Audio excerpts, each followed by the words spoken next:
মানুষ, যার ভিতরে হুঁশ আছে সেইটাকে মানুষ বলে। আমার ভিতরে যদি হুঁশই থাকতো, তার সন্তান আছে, পরিবার আছে, বাবা মা আছে, আমি একটা মানুষকে কি মেরেই ফেলে দিতে পারতাম? আমার প্রাণপ্রিয় ভাইয়েরা, বড় দুঃখ এবং পরিতাপের বিষয়, কয়েকদিন আগে পাশের জেলা পাবনা একটা মেয়ে মানুষ কয়েকটা কুকুরের বাচ্চারে মেরে ফেলছে। হাইরে ঝড় উঠল, বাচ্চা সহ মহিলাটাকে জেলখানায় ঢুকানো হলো। কুকুর মারার পর যাদের দরদ উতলিয়ে পড়ল, শরীফ উসমান হাদিকে মারার পর কি তারা প্রতিবাদ করেছিল? তাহলে কুকুর মরলে প্রতিবাদ যারা করে, মানুষ মরলে তাদেরকে প্রতিবাদ করতে দেখা যায়? শাপলা চত্বরে আলেমদেরকে যখন নির্বিচারে শেষ করে দেওয়া হলো, কুকুরের দরদের দরদি ভাইগুলোকে সেদিনও কিন্তু কথা বলতে দেখা যায়। 57টা সেনা অফিসারকে যেদিন মারা হলো, এদিনও কুকুরের দরদে যারা দরদি ছিল, সেদিন তাদেরকে কোনো দরদ মাখা কণ্ঠে কথা বলতে দেখা যায় নাই। তার মানে মানুষত্বকে কবর দিয়া পশুত্বকে জিন্দা করা হচ্ছে। মানুষ মরলে প্রতিবাদ হয় না, পশু মরলে প্রতিবাদ করে জেলে যাওয়া লাগতেছে। শরীফ উসমান হাদিকে যারা মেরেছে, পশু মারার পর যারা জেলে ঢুকেছে, কিন্তু মানুষ মারার পর তারা জেলে ঢোকে নাই, বরঞ্চ একজনকে মারার পর জামিন দেওয়া হয়, আরো 3 জনকে মেরে আয়। কথা কি বোঝা যাচ্ছে না? আমার কলিজার টুকরা প্রিয় ভাইয়েরা, প্রথম আলো না কি যেন বলে, সারা জীবন ইন্ডিয়ার দালালি করে আলেম ওলামাকে কবর দেওয়ার জন্য, ইসলামকে উৎখাত করার জন্য, মুসলমানদেরকে নিধন করার জন্য সারা জীবন দালালি করে আসলো। এদের কারণে অসংখ্য মায়ের কোল খালি হয়েছে, অসংখ্য বোন বিধবা হয়েছে, ওদের দালালির কারণে অসংখ্য সন্তানেরা এতিম হয়েছে। মানুষ কষ্টের জায়গা থেকে তাদের অফিসে হয়তোবা আগুন লাগিয়েছে, ওদের অফিসে আগুন লাগানোর কারণে বহু মানুষ আজকে জেলে আছে।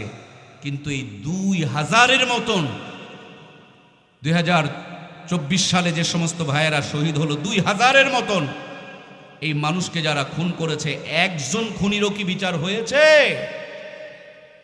যদি এই 2000 খুনির বিচার হতো, অন্তত 100 বছর বাংলাদেশ ভালো থাকতো। কথা বলেন ঠিক কিনা? আর ওরা খুন করছে, বিচার করেন ভাই, সে যেই হোক না কেন। মানুষকে মারার কোনো অধিকার নাই। মানুষ অপরাধ করবে, আইনের কাছে সফর্দ করে দেন, ফাঁসি হবে হোক। কিন্তু আপনি গুলি করবেন কেন? এই গুলি তো জনগণের টাকা দিয়ে কিনা। আপনার দায়িত্ব গুলি করা না, আপনার দায়িত্ব হলো অপরাধীকে ধরে আইনের কাছে সফর্দ করা। সুতরাং খুনির বিচার হবে। এখানে ভাবতেছেন কেন অমুক তমুক?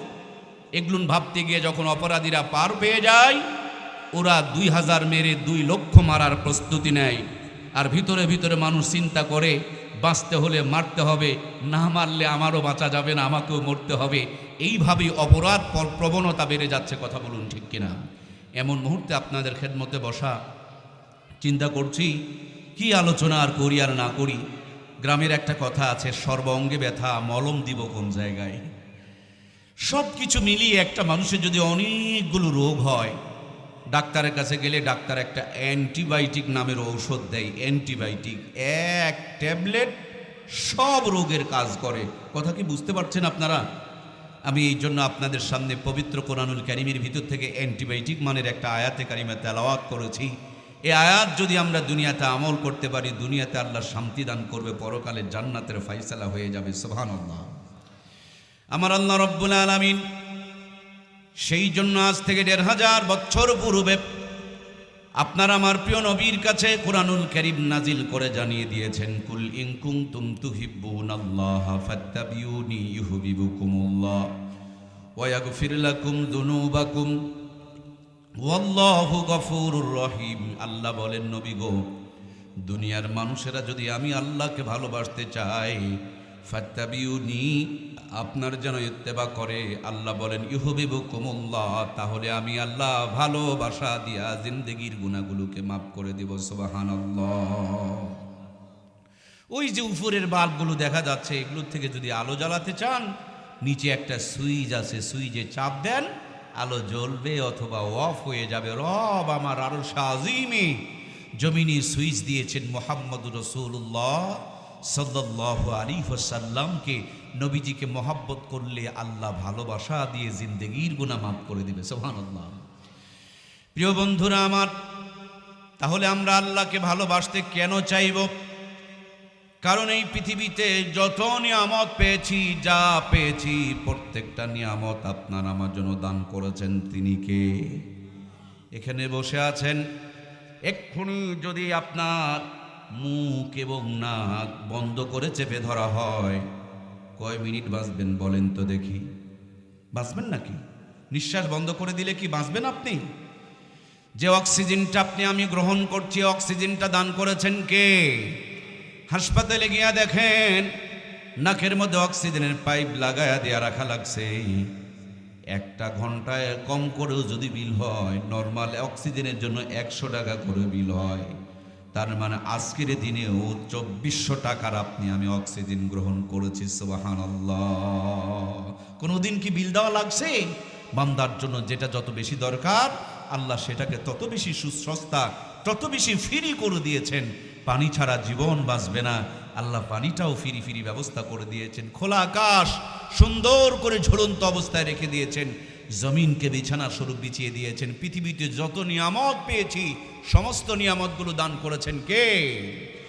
দুনিয়াতে আসি নাই, দুনিয়ার মুখ দেখি নাই, এই দুনিয়াতে নাম পরিচয় ঠিকানা কিছুই ছিল না। আপনি আমি পরিচয়হীন ছিলাম, অস্তিত্বহীন ছিলাম। আল্লাহ রব্বুল আলামিন শুধুমাত্র একটা ফোঁটা পানি বাবার উরুস থেকে নিয়ে মা রেহেমের মধ্যে ট্রান্সফার করে দিয়া, ওই পানির ফোঁটার মধ্যে আপনার আমার জন্য যিনি প্ল্যান করেছেন, পরিকল্পনা করেছেন, সেই ডিজাইনকারীর নামটা কি? অনেকেই আল্লাহর নামটা উচ্চারণ করছেন না, কারণ আপনি বেশি করে বিড়ি টেনেছেন, নইলে সগলখড়ি করেছেন, অথবা হারাম খেয়েছেন, অথবা অচিরেই আপনার জবানটা প্যারালাইসিস অথবা ডায়াবেটিসে আক্রান্ত হবে। তার জন্য আল্লাহর দেওয়া জবানকে আল্লাহর পক্ষ থেকে আল্লাহর নাম উচ্চারণ না করে আপনি অফ করে রেখে দিয়েছেন, বন্ধ করে রেখে দিয়েছেন। আমরা আমাদের সুন্দর জবান কি প্যারালাইসিস আর ডায়াবেটিস দিয়ে নষ্ট করে দিতে চাই? তাহলে আল্লাহর দেওয়া জবান দিয়ে আল্লাহর নামটাকে বড় করে উচ্চারণ করা দরকার আছে না নাই? বেশি বেশি করে আল্লাহ তাকে ডাকার আমাদের তৌফিক দান করুক, আমরা পড়ি আমিন।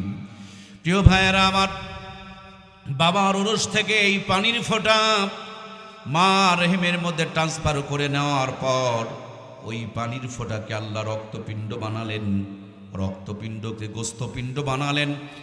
40 দিন পর পর স্ট্রাকচার চেঞ্জ করে দিলেন। মা আপনার আমার জন্য পেটে খাবার পাঠান নাই, বাবাও আপনার আমার জন্য মায়ের পেটে খাবারের ব্যবস্থা করেন নাই, কিন্তু রব আপনাকে আমাকে ভোলেন নাই। মার নারীর সাথে সংযোগ করে দিয়া 10 মাস 10 দিন ধরে এই আপনাকে আমাকে মায়ের পেটে লালন পালন করেছেন তিনি কে? তিনি যদি মায়ের পেটে আপনারা আমারে লালন পালন না করতেন, বলুন দুনিয়া থেকে আমরা আসতে পারতাম? ঢুকেছিলাম সামান্য ছোট্ট মায়ের প্রসবের রাস্তা দিয়া, এখন আমি মার পেটে বড় হয়ে গিয়েছি, কেমনে বের হব? আমার মায়ের কোনো ভাবনা নাই, বাবার কোনো পরিকল্পনা নাই, এদেশের স্বাস্থ্যমন্ত্রীর আমার জন্য কোনো চিন্তা নাই, কিন্তু রব আপনারা আমারে বলেন নাই। আমার আল্লাহ তাআলা বলেন সুম্মা সাবিলা ইয়াসসারা, মায়ের ছোট্ট প্রসবের রাস্তাকে প্রশস্ত করে দিয়া এই দুনিয়ার মধ্যে আসার ব্যবস্থা করেছেন তিনি কে? তিনি যদি মায়ের প্রসবের রাস্তাকে প্রশস্ত করে না দিতেন, এখন নইলে সিজার বের হইছে, আগে তো সিজার ছিল না ভাইয়েরা, আমরা কি দুনিয়াতে আসতে পারতাম? পৃথিবীতে আসার পর এই দুনিয়ার মানুষেরা আপনার আমার সিঙ্গেল খাবার লাইনটাকে যেই নারী দিয়া মার সাথে সংযোগ করে নিয়ে আপনি আমি খেতাম, দুনিয়াতে আসার পর ওই খাবার লাইনটাকে যখন কেটে দেওয়া হলো, ডিসকানেক্ট করে দেওয়া হলো, সিঙ্গেল লাইনটা কেটে দেওয়ার আগে মায়ের বুকে আপনার আমার জন্য ডবল লাইনের খাবারের ব্যবস্থা করে রেখেছেন তিনি কে? সুবহানাল্লাহ। একটু জোরে বলা যায় নাকি আল্লাহ? আমার প্রাণপ্রিয় ভাইয়েরা, একটা বন্ধ হবে আগেই আল্লাহ দুইটাকে চালু করে রেখেছেন। সুবহানাল্লাহ।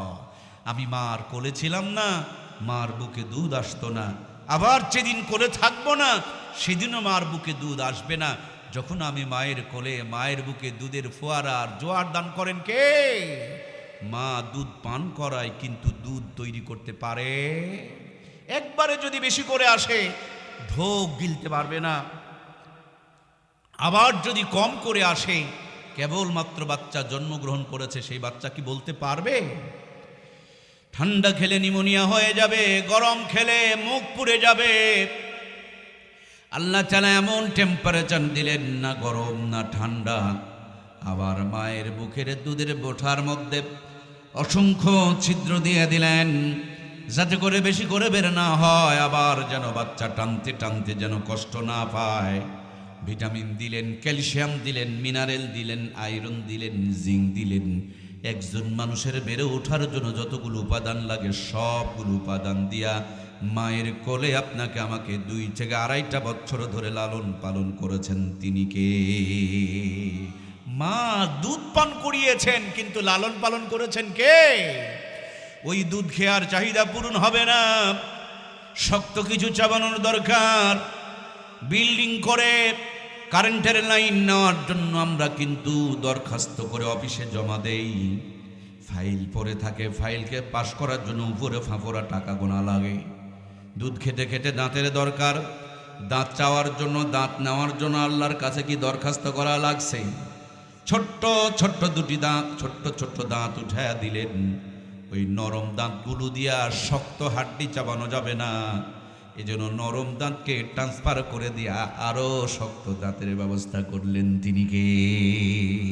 দুধ খাওয়া দাঁতগুলোকে চেঞ্জ করে নিয়া এবার হাড্ডি খাওয়ার আল্লাহ দাঁত দিয়ে দিলেন। জিব্বাটা বের করে দেখুন, ছোট্ট ছোট্ট দানা দানা, কি যেন অসংখ্য দেখা যায়। এগুলো এক একটা সফটওয়্যার, এক একটার এক এক নম্বর এক রকমের কাজ। এক্ষুনি বাজার থেকে গিয়া 12 ভাজা কিনে নিয়ে আসেন, অথবা 12 মিক্সার আচার কিনে নিয়ে আসেন, মুখের মধ্যে দিয়ে দেখেন, মুখে যাওয়া মাত্র এক খাবার থেকে 12 রকমের স্বাদ ভিন্ন ভিন্ন করে পাওয়া যায়। সুবহানাল্লাহ বলেন না? লবণ বেশি হলে ধরা যায়, ঝাল কম হলে বোঝা যায়, তেলের পরিমাণ যদি বেড়ে যায় সেটাও বোঝা যায়, আবার মশলা যদি না দেয় সেটা অনুভব করা যায়। একই জিহ্বায় যত রকম পৃথিবীতে খাবার, তত রকমের সফটওয়্যার আল্লাহ তাআলা বসায়া দিয়েছেন। এক খাবার থেকে 1000 রকমের উপাদানকে বের করে স্বাদ নেওয়ার আল্লাহ তাআলা ব্যবস্থা করে দিয়েছেন। আমার কলিজার টুকরা প্রাণের ভাইয়ারা, মুখটাকে দিলেন সামনে, নাক যদি হইতো পিছনে, মুখে কিছু দেওয়ার আগে নাকের মধ্যে নিয়ে গন্ধ শুকতে হতো। রিপোর্ট আসতে 2 মিনিট দেরি হলে 2 মিনিট কিন্তু হাতে নিয়ে অপেক্ষা করা লাগতো। এমন জায়গায় আল্লাহ তাআলা নাকের সেটিং করে দিলেন, মুখে দেওয়ার আগে নাকেই গন্ধ চলে যায়, মুহূর্তের ভিতরে মেমোরিতে খবর হয়ে যায়, মেমোরি আবার রিপোর্টগুলোকে হাতের কাছে ট্রান্সফার করে দেয়। খাবার যদি ভালো হয় আস্তে আস্তে হাত মুখের দিকে ওঠে, আর খাবার যদি নষ্ট হয়ে যায় আস্তে আস্তে এই হাত খাবারকে দিয়ে দেয় ডাস্টবিনের দিকে ফেলে। এত সুন্দর কুদরতের সেটআপ দিয়ে যিনি লালন পালন করেন, ওই মালিকের দেওয়া এই 3.5 হাত বডিটা দিন রাত 24 ঘন্টায় মালিকের কুদরতি কদমে সেজদা দেওয়ার দরকার আছে না নাই?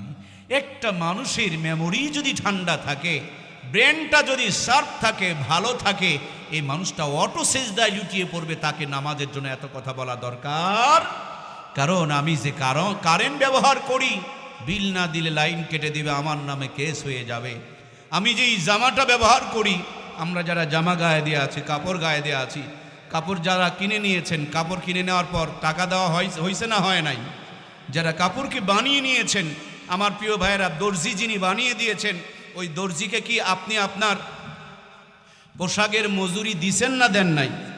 যদি পোশাকের মজুরি না দেন তাইলে আপনি জালেম। পোশাকের যদি মজুরি না দেন তাহলে আপনি ধোঁকাবাজ। পোশাকের যদি মজুরি না দেন তাহলে আপনি নিমক হারাম। ও আল্লাহর বান্দা বান্দি, পোশাকওয়ালাকে মজুরি দিলেন, কিন্তু এই 3.5 হাত বডিটাকে বানিয়ে দিলেন কে? বলা যায় না একটু জোরে কে? পোশাকওয়ালার মজুরি দেওয়া হয়েছে, কিন্তু মালিকের কুদরতি কদমে সেজদা দেওয়া হয়। পোশাকওয়ালা ঋণ পরিশোধ করেছেন, রবের কুদরতি কদমে সেজদা দিয়া রবের শুকরিয়া আদায় করা দরকার আছে না নাই?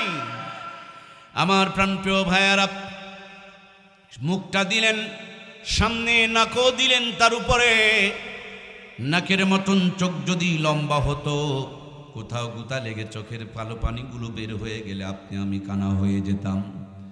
যেই বিবিরে নিয়ে সংসার করছেন তারে দেখতে পারতেন না। যে মায়ের পেটে থেকে দুনিয়াতে এসেছেন তার জান্নাতি চেহারাটা দেখে কবুল হজের সওয়াব অর্জন করতে পারতেন না।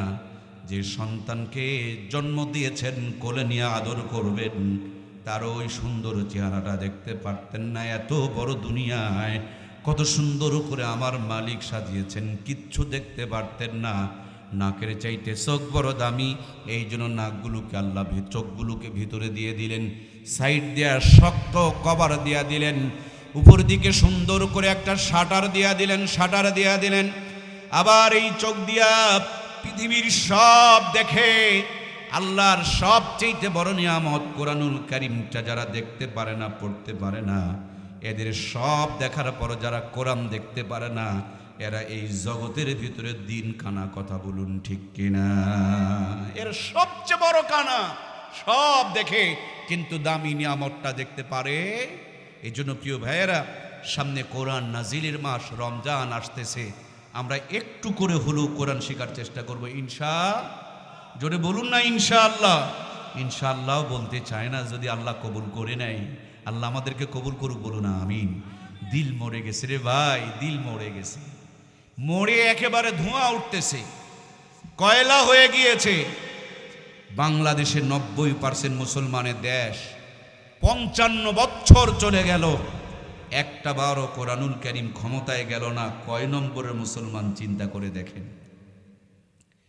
কোরআন তো পড়ে না, যারা কোরআন পড়ে তাদেরকে দেখতেও পারে না।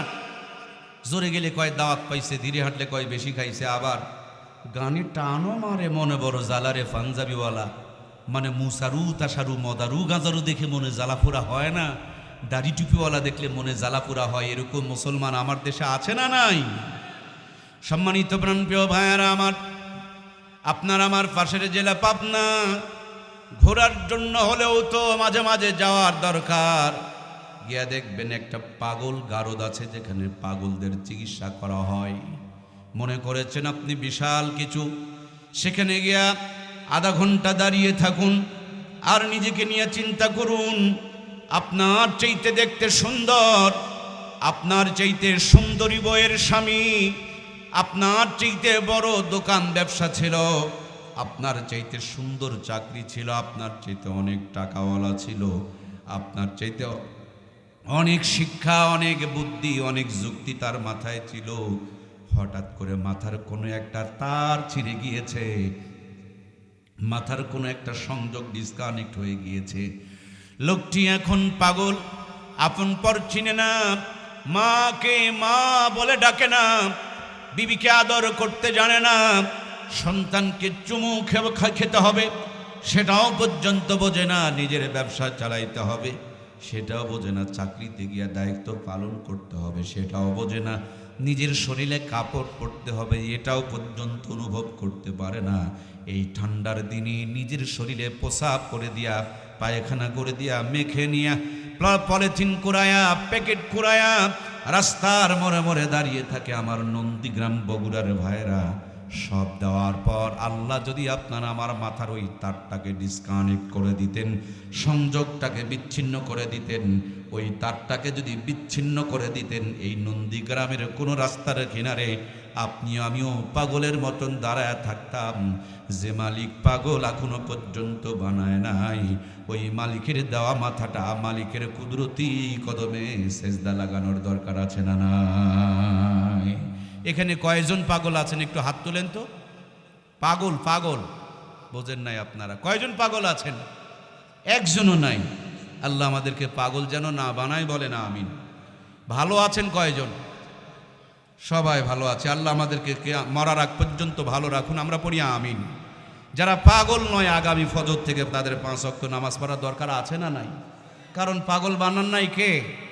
আল্লাহকে কেন সেজদা করব না ভাই বলেন আমাকে? খুবই কষ্ট হলো কি? বুঝতে কোনো কষ্ট হয়েছে কি? আরে পাগল গারদে গিয়ে দেখে আসেন না ভাই। কত সুঠাম দেহের অধিকারী, কত সুন্দর চেহারা, কি পরিমাণ সম্পদশালী ছিল। সব আছে, খালি তারটা ছিঁড়ে গেছে দাদা, তারটা খালি ছিঁড়ে গেছে। যেই তারটা এখনো ছিঁড়ে যায় নাই, তার যিনি জোড়া দিয়া রাখছে, তার কুদরতি কদমে সেজদা দেওয়ার দরকার নাই। আল্লাহ, তুমি আমাদেরকে তোমার গোলাম বানিয়ে নাও, আমরা পড়ি আমিন। আমার প্রাণের ভাইয়েরা, নওগাঁ, রাজশাহী, বগুড়া, চাপা, এদেও নিয়ামতের এক খজিনা, নিয়ামতের এক কারখানা। আমাদের নওগাঁর মধ্যে বর্তমানে তো সাপাহার একটা জেলা আছে, হাইরে আমের বাগান, আর কত রকমের আম, আর কত যে রসে ভরপুর। নিয়ামতগুলো দিয়েছেন কে? সিলেটে যান, চা, পাহাড়ের মাথার মধ্যে চার বাগান। আবার দক্ষিণ অঞ্চলে যান, পানির ভিতরে বান্দার রিজিক, মাছের ব্যবস্থা করেছেন কে? আর এই বগুড়ার জমিন তো নিয়ামতে ভরপুর এক জমিন। একসাথে আম গাছ লাগিয়েছেন, আম ধরে, দুই হাত পাশে কাঁঠাল, সেই কাঁঠাল আবার ভরপুর, তার দুই হাত পাশে লিচুর গাছ। কার ইঙ্গিত পেয়ে থোকা থোকা ধোকা জোকা জোরে আছে? ওই লিচু গাছের কন্যারে নারিকেল গাছটা কার ইঙ্গিত পেয়ে মাথার মধ্যে রুটি আর পানি নিয়ে অপেক্ষায় রয়েছে? ওই নারিকেল গাছের পাশে খেজুরের গাছ। শীতের মৌসুম আসলে কার ইশারায় গলা কেটে আপনাকে আমাকে রস খাওয়াইতেছে? কে তিনি? কে? আমার প্রিয় ভাইয়েরা, খেজুরের গাছের রসটা টপ টপ টপ টপ করে গড়ে যেখানে পড়ে সেখানে একটা মরিচের গাছ লাগায়া দেন। খাবে খেজুরের গাছের সেই মিষ্টি রস খাবে। সেই আপনার ঝালের গাছ, মরিচের গাছ, কিন্তু ভিতরে ঝাল পয়দা হবে। ঝাল গাছের নিচেই একটা নিম গাছ লাগায়া দেন, ভিতরে তিতাই ভরে যাবে। নিম গাছের পাশে আর একটা তেঁতুল গাছ লাগান, মুখে দিলেই টক হয়ে যাবে।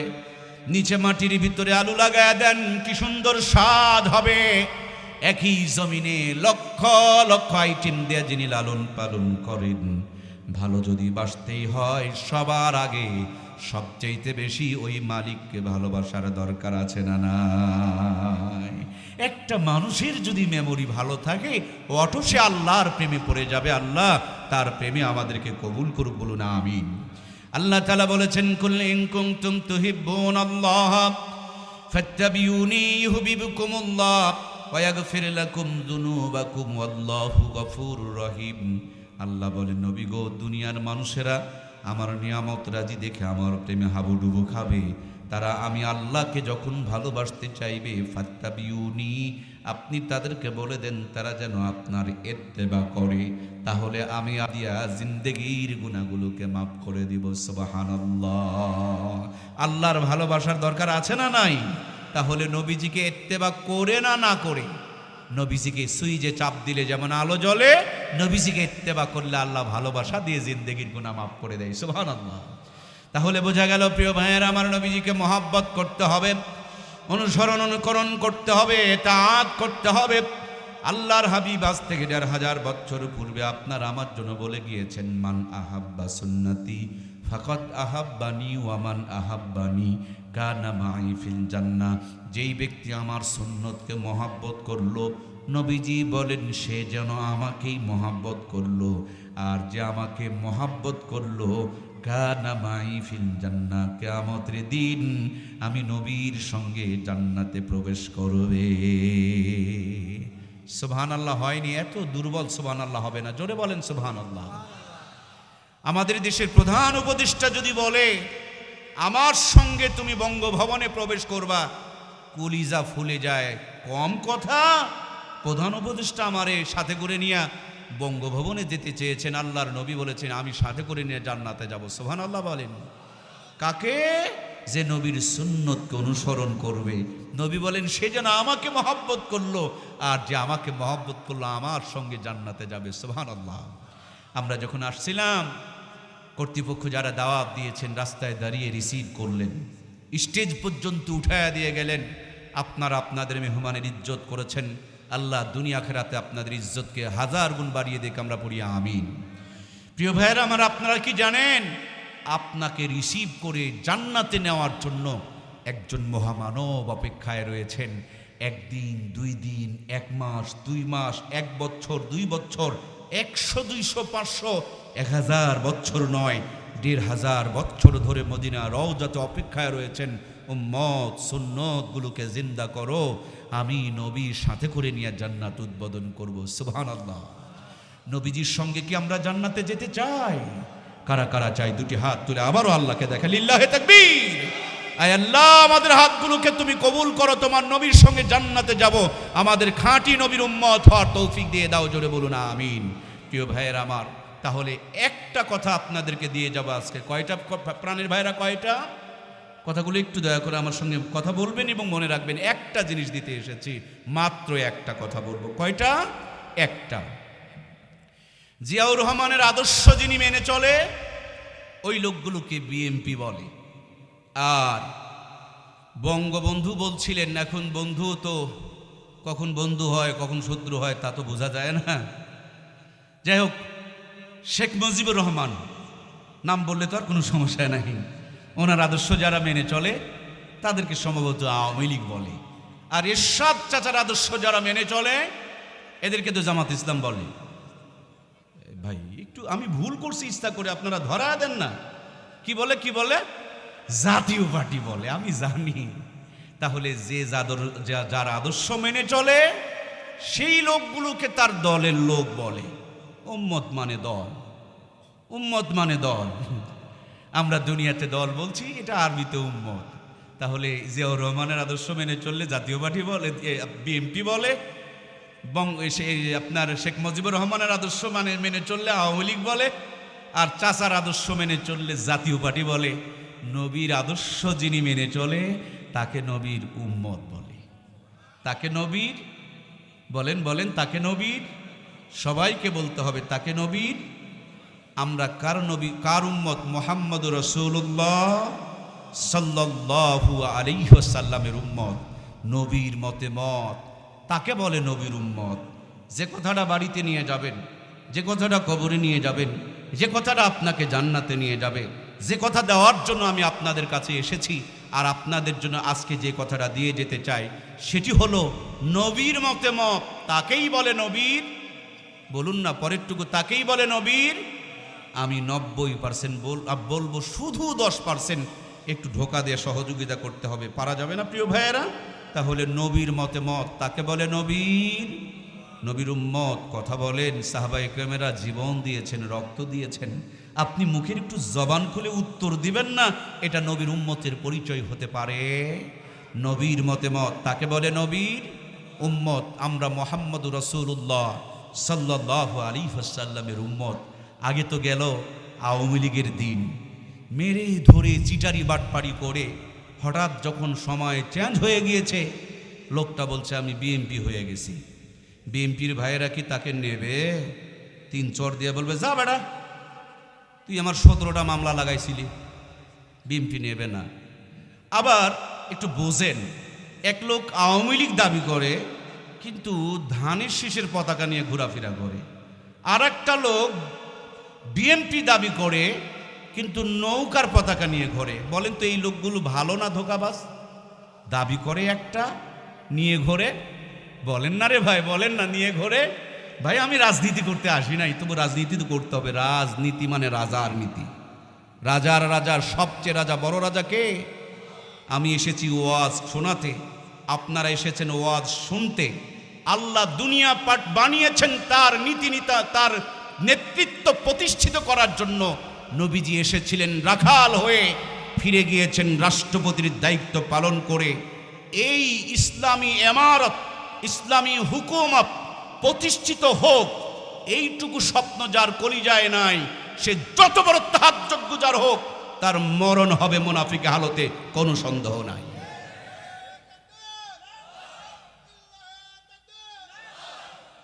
আমি আপনাকে কখনো বলছি না আপনি জামাত ইসলাম করেন, এটা ভালো না হলে আপনি আর একটা করেন, কিন্তু আপনি মুসলমান। আপনার টার্গেট হতে হবে ইসলামী হুকুমত কায়েম করার। তারে নারে হতে পারে না। নবীর পিছনে নামাজ পড়ে, রোজা করে, হজ করে, জাকাত দেয়, সব ঠিক, কিন্তু লিডার ছিল তার আবু জেহেল। মনে করতো নবীর চাইতে আবু জেহেল বেশি যোগ্য। এই জন্য ওই লোকটার নাম ছিল আব্দুল্লাহ ইবনে উবাই ইবনে সুলুল। পরিচয় হলো তিনি মুনাফিকের লিডার। আমি আপনাদেরকে খাটো ছোট করব না, আল্লাহ আমাকে মাফ করেন। আল্লাহ আমাকে 16 বার পবিত্র হজ করিয়েছেন, শতাধিকবার আল্লাহ উমরা করিয়েছেন। আগামী ফেব্রুয়ারির 20 তারিখে আবারও রমজান মাসে উমরার সফরে যাব। গোটা দেশে আল্লাহ তাআলা ঘুরিয়ে নিয়ে বেড়াচ্ছেন। মনে করেন সব ঠিক আছে, কিন্তু লিডারির বেলায় ইসলাম বাদ দিয়ে ওই আবুল তাবুল এদেরকে আমার পছন্দ হয়। নবীর জামানায় ওই লোকটা যদি মুনাফিকের লিডার হয়, আমি নামাজ রোজা হজ জাকাত করার পর কোরআন বাদ দিয়ে অন্য কিছুর প্রতি যদি আমার সমর্থন থাকে, আমি নির্ভেজাল মুনাফিক, এখানে কোনো সন্দেহ যুক্তি দলিলেরও দরকার নাই। কিসের যুক্তি আর কিসের দলিল? আল্লাহ আমাদেরকে বানিয়েছেন, কেমনে ভালো থাকবো আমরা সবচেয়ে বেশি জানেন কে? এই জন্য সেই কথাগুলোই তো আল্লাহ কোরআনে বলে দিয়েছে। আল্লাহ আমাদেরকে কোরআনের ছায়াতলে কবুল করুক, আমরা পড়ি আমিন। কষ্ট হচ্ছে প্রিয় ভাইয়েরা, একটু কান খোলেন, একটু দিল লাগান, একটু বোঝার চেষ্টা করেন। নবীর মতামত তাকে বলে নবীর উম্মত। আমরা কেমন নবীর উম্মত? যিনি একেবারে পায়ের লোগের কুনিগুলো কেমনে কাটবেন এটাও দেখিয়েছেন। সুবহানাল্লাহ বলবেন না? মাথার চুলগুলো কেমনে কাটা হবে 3 তরিকা বলে দিয়েছেন কে? আমার প্রিয় ভাইয়েরা, ছাগলটা কেমনে চড়াবেন আল্লাহ আমার নবীকে দিয়া ওইটারও ট্রেনিং করিয়েছেন। রাষ্ট্র কেমনে পরিচালনা হবে সেটাও আমার নবীকে দিয়ে দেখিয়েছেন কে? রান্নাঘর থেকে নিয়ে সংসদ পর্যন্ত, পায়ের তালু থেকে নিয়ে মাথার চুলের আগা পর্যন্ত, জন্ম থেকে নিয়ে মৃত্যু পর্যন্ত জীবনের প্রত্যেকটা পরতে পরতে যত কাজ যত কর্ম রয়েছে, প্রত্যেকটা কাজ আর কর্ম প্র্যাকটিক্যাল করে দেখানোর জন্য নবীজিকে আমার আল্লাহ তাআলা পাঠায়া দিয়েছে। আর এই নবীজিকে যারা মেনে চলবে তাদেরকে নবীর উম্মত বলা হবে। নবীজি বলেন, আমি তাদেরকে সাথে করে নিয়ে আল্লাহর জান্নাত উদ্বোধন করব। আপনাদের নন্দীগ্রাম বাজার এখান থেকে কি অনেক দূরে? আগামীকাল সকালবেলা বাজারে গিয়ে বলবেন, দোকানদার ভাই আমাকে 2 গজ 3 গজ অথবা 5 গজ কাপড় দেন তো দেখি। উনি কাপড় বের করার আগে দেখবেন একটা লাঠি বের করবে। আপনি দৌড় দিয়েন না, এটা মারার জন্য নয়, এটা কাপড় মাপার জন্য। কথা কি বুঝতে পারছেন প্রিয় ভাইয়েরা? এইটাকে ফিতা দিয়া মেপে একটা মাপকাঠি বানিয়ে রেখেছে, এটাকে গজ বানিয়ে রেখেছে। কষ্ট হচ্ছে নাকি? আবার এটা দিয়ে কাপড় মেপে মেপে দেয়। এটা হলো কাপড় মাপার মাপকাঠি। জান্নাতের একটা মাপকাঠি আমার আল্লাহ বানিয়েছেন, তিনি হলেন মুহাম্মদুর রাসূলুল্লাহ। কলিজার ভিতর থেকে দরদ নিয়ে বলুন না সাল্লাল্লাহু আলাইহি ওয়াসাল্লাম। যারা যারা জান্নাতে যেতে চাও, মুহাম্মদুর রাসূলুল্লাহর মাপকাঠি অনুযায়ী নিজেকে সেটিং করে নাও। নবীজি তোমাদেরকে সাথে করে নিয়ে জান্নাত উদ্বোধন করবে। সুবহানাল্লাহ। আমাদের একটু টাকা বেশি হয়ে গেলে গ্রাম ভালো লাগে না, বগুড়া চলে যায়। আর একটু টাকা বেড়ে হয়ে গেলে ঢাকা চলে যায়। আরও যখন টাকা বেড়ে যায় তখন বিদেশে পাড়ি জমায়। আমার নবীর মৃত্যুর পূর্বক্ষণে জিবরাইল আমিন এসে বলছেন, নবী গো, আপনার বিদায়ের পর আপনার দেহ মোবারককে আল্লাহ তাআলা আরশ আজিমের কাছে নিয়ে রাখতে চাই, এই ব্যাপারে আপনার মতামত কি? আল্লাহর হাবিব বলেন, না জিবরিল না, আমি আমার উম্মতের সঙ্গে মদিনার রওজাতে থাকব, আমার উম্মতদেরকে সাথে করে নিয়ে আল্লাহর জান্নাত উদ্বোধন করব। আজ পর্যন্ত আল্লাহওয়ালা যারা নবীজি রওজার পাশে গিয়া চোখটা বন্ধ করে একবার যদি গভীরভাবে ধ্যান করে, গভীরভাবে খেয়াল করে, মনে হয় রওজা আতহার থেকে এখনো পর্যন্ত ডাক আসতেছে, উম্মত নায়কের পিছনে ঘুরিও না, গায়কের পিছনে ঘুরিও না। শাকিব খান, শাহরুখ খান, সালমান খান, আওয়ামী লীগ, বিএনপি, জাতীয় পার্টির দরাদরি করিও না। আমি তোমাদের জন্য প্রেরিত হয়েছি, আমাকে আল্লাহ তাআলা তোমাদের জন্য আদর্শ বানিয়েছেন। আমার সুন্নতগুলোকে জিন্দা করো, আমি তোমাদেরকে সাথে করে নিয়ে আল্লাহর জান্নাত উদ্বোধন করব। তার জন্য মদিনার রওজায় অপেক্ষায় রয়েছি। ये कब्रों में भी मुस्तफ़ा रो रो के आँखें बहे, कहते ही सुबह शाम या उम्मती। আজ পর্যন্ত মদিনা রওজা থেকে আল্লাহর হাবিব ডাকতেছেন, বলছেন, রব্বি হাবলি উম্মতি, আল্লাহ আমার উম্মতের খবর কি, আমার উম্মতের খবর কি? আল্লাহর হাবিব বলেছেন, ফিতনার জামানায় মানুষ যখন সুন্নত থেকে দূরে সরে চলে যাবে, ওই মুহূর্তে কেউ যদি একটা হারিয়ে যাওয়া, বিলুপ্ত হয়ে যাওয়া, মরে যাওয়া সুন্নতকে জিন্দা করতে পারে, মদিনাওয়ালা বলেন এক একটা সুন্নতের বিনিময় আল্লাহ 100 শহীদের সওয়াব আমলনামায় দান করে দিবে। আমি আজকে একটা জানাজার নামাজ পড়িয়েছি আসরের নামাজের পর, নিজেই কবরে নামিয়েছি। তখন থেকে একটু শোকার্ত এবং ভারাক্রান্ত রয়েছি। জানাজার নামাজে দাঁড়িয়ে বেশি কোনো কথা বলি নাই। আহারে মুসলমান, আল্লাহ কোরআনে বলছেন ইয়া আইয়ুহাল্লাযীনা আমানুত্তাকুল্লাহ হাক্কা তুকাতিহি ওয়া লা তামুতুন্না ইল্লা ওয়া আনতুম মুসলিমুন। দুটি কথা বলেছেন এই আয়াতে। এক, আল্লাহ বলছেন আমাকে ভয় করো, ভয় করার মতো। এখানে যদি এসপি মহোদয় থাকেন, কেউ কিন্তু তারে নারে করবে না। কিন্তু এসপি মহা এসপি, পৃথিবীর সব এসপি যদি এক জায়গায় করা হয়, আমার আল্লাহর কি ধারে কাছে যেতে পারবে প্রিয় ভাইয়েরা? এসপি তো সামনে দেখলে পিছনে দেখে না, ডানে দেখলে বামের খবর রাখে না। আবার বাংলাদেশে বহু পুলিশ আছে, টাকা পেলে আসামিকে ছেড়ে দেয়, ভালো মানুষকে আসামি বানায় দেয়, আছে না নাই? প্রিয় ভাইয়ার আমার, আল্লাহ তাআলা ওই শর্তালা তাখুযুহু সিনাতুন ওয়ালা নাওম, যিনি সামনেও দেখেন, পিছনেও দেখেন, আলোতেও দেখেন, অন্ধকারেও দেখেন, দিনেও দেখেন, রাতেও দেখেন। মানুষের মনের ভিতরে কোনো খারাপ আর ভালো যদি চিন্তা থাকে, নিয়ত থাকে, ওই মনের খবরটুকু রাখেন কে? আমরা বলি আল্লাহকে ভয় করি, আসলেই ভয় করি, কিন্তু ভয় করার মতন করি না। যদি ভয় করার মতন করতাম, আল্লাহকে ভয় করনেওয়ালা বিড়ি টানতে পারে, আল্লাহকে ভয় করনেওয়ালা দাঁড়িয়ে প্রসাব করতে পারে, আল্লাহকে ভয় করনেওয়ালা বউকে পাতলা কাপড় পরায় মার্কেটে নিয়ে ঘুরতে পারে, আল্লাহকে ভয় করনেওয়ালা কখনো নামাজের সময় কিরণমালা কটকটি নিয়ে পড়ে থাকতে পারে। আল্লাহর ভয় করি, কিন্তু করার মতন করি না। যদি করতাম, দুনিয়াতে একটাও অপরাধ হতো না। কথা বলুন ঠিক কিনা? কারণ সব কিছু দেখেন কে? জমিনের আলঠেলি যখন, তখন তো আল্লাহ দেখে না? কিরে ভাই, দেখে না? দেখে না?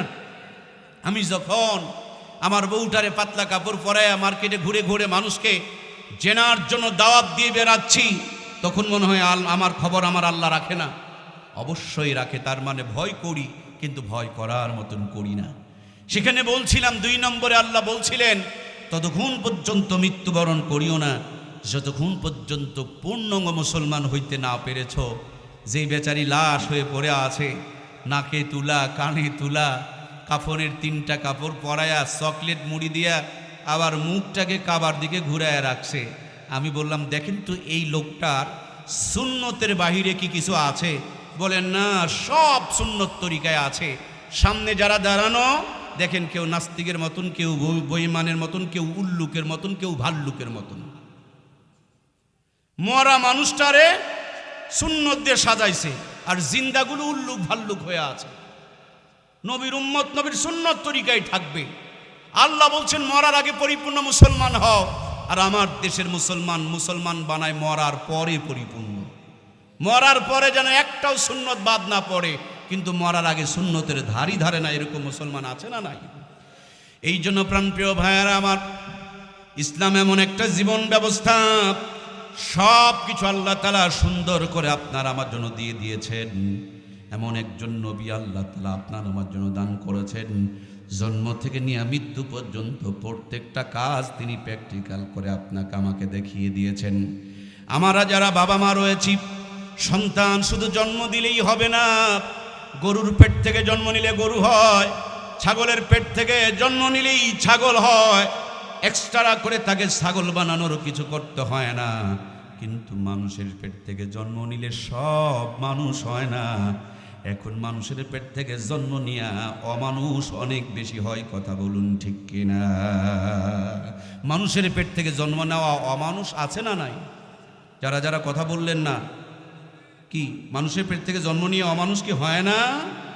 আজকে সম্ভবত বৈকাল বেলা অথবা কালকের নিউজ কিনে আমার জানা নাই, শেরপুর, ময়মনসিংহের পাশে একটা শেরপুর জেলা আছে, তরতাজা টসটসে একটা মানুষকে পিটতে পিটতে মেরে ফেলে দিল। সে ভিন্ন দল করতেই পারে, আমার মতের সাথে তার মিল নাই হতে পারে।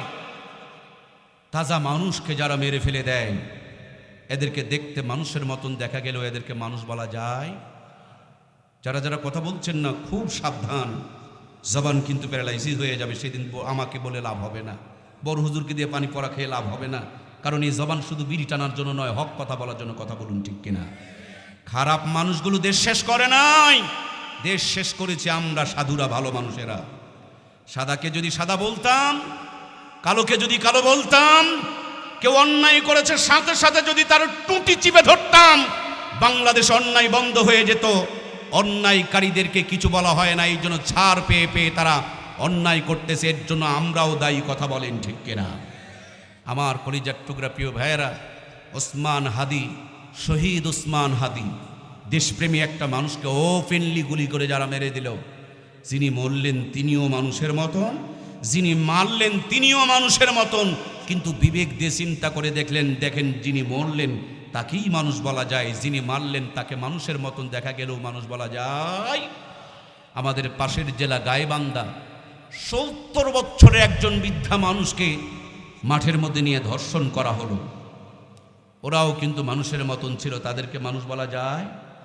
57টা সেনা অফিসারকে নির্মমভাবে যারা শহীদ করেছিল তারাও কিন্তু মানুষের মতন ছিল। কিন্তু দেশপ্রেমীদেরকে যারা এভাবে নিধন করেছে, শহীদ করেছে, এদেরকে মানুষ বলা যায়। আমার সেনাবাহিনী নিয়ে একটু ভিতরে কষ্ট, পায়ে কাটা ফুললে চোখে পানি বের হবে, হাতে ব্যথা লাগলেও কিন্তু আমার মাথা ব্যথা করবে, কারণ বডিটা তো আমার একটা। 57টা আপনাদের ভাই চলে গেল, বিচার তো আপনাদের চাওয়ার কথা ছিল। প্রথম বিচার তো সেনাবাহিনীর করার কথা ছিল, বরঞ্চ বিচারের কথা যারা বলে সেনাবাহিনী তাদের কলার উপরে পা তুলে দেয়। কথা বলেন ঠিক কিনা? আমি জানি গ্রাম এলাকার গরুর যখন পুরুষ বাচ্চা হয় তখন নিচের বিচিটা মনে হয় কেটে দেয়। কথা কি বোঝা যাচ্ছে? একটা ষাঁড় আর একটা হলো বলদ। আপনারা কি বলেন? আমার সেনাবাহিনীর কাছে প্রশ্ন, আপনাদের ভাইয়ের বিচার করুন। নিজেরা বিচার চাচ্ছেন না, যারা চাচ্ছে তাদের গলায় কেন পা তুলে দিচ্ছেন? তাহলে কি আপনাদের কেউ কিছু কেটে দিয়েছে নাকি? আল্লাহ দেশপ্রেমী সেনাবাহিনীকে সত্যিকারে দেশপ্রেমী হওয়ার তৌফিক দেখ, বলুন আমিন। আমার কলিজার টুকরা ভাইয়েরা, আপনারা ভেবেছেন আসিতেছে আগামী 12 তারিখ কচু পুড়িয়ে ভত্তা হবে। 55 বছর ধরে দেখেছেন শুধু অবনতি আর অবনতি, এখনো আপনি সামনে তাই দেখবেন। সেদিন উন্নতি হবে যেদিন প্রত্যেকটা মানুষের কলিজা আল্লাহর কোরআন, নবীর সুন্নত এবং দেশের মহাব্বত থাকবে। এদেশের কোটি কোটি টাকা বিদেশে পাচার হবে না, সোনার বাংলা সোনাতে রূপান্তরিত হয়ে যাবে। কথা বলুন ঠিক কিনা? লাগাবেন নিম গাছ আর আশা করবেন আঙ্গুর ধরবে।